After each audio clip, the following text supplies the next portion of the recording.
এখানে কিছু কিছু পাখি আছে বাচ্চা, আর এক জোড়া আছে এখানে অ্যাডাল্ট ব্ল্যাকের মধ্যে, আর এক জোড়া ওখানটায় পাইটের সঙ্গে একটা সাদা জোড়া আছে, ওটা অ্যাডাল্ট আছে।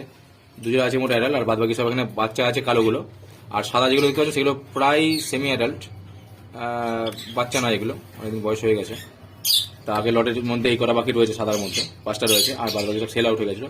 আর এগুলো নতুন স্টক আছে, কালোগুলো বাচ্চা আছে কিছু, 4টে আছে বাচ্চা, আর দুখানে আছে অ্যাডাল্ট। দেখতে পাচ্ছেন এখানে পেয়ার আছে একটা, এই যে দুটো অ্যাডাল্ট আছে, ঠিক আছে। আর কালোর পাইটের সঙ্গেও একটা জোড়া আছে সাদা রঙের, এই যে এই পাখিটা জোড়া আছে সাদাটা। যদি কারোর প্রয়োজন হয় কন্ট্যাক্ট করে নেবেন, ফোন করে নেবেন, ঠিক আছে। যদি কেউ লট নিতে চান সেটাও জন্য ফোন করতে পারেন। এই কটা পাখি এখানটা এই মুহূর্তে হোয়াইট ব্ল্যাক আই আর পুরো ব্ল্যাক কালার যেটা হয়, অ্যাডাল্ট এক জোড়া আছে, আর দু জোড়া আছে হলো বাচ্চা। ঠিক আছে, বাচ্চা বলতে এটাও কালার শুরু হয়ে গেছে আসা, পুরোপুরি বাচ্চা নয়, দেখতে পাচ্ছেন কালার স্টার্টিং হয়ে গেছে, হয়তো খুব শিগগিরই কালার চলে আসবে। যদি কারো পছন্দ হয় তো কন্ট্যাক্ট করে নিতে পারেন।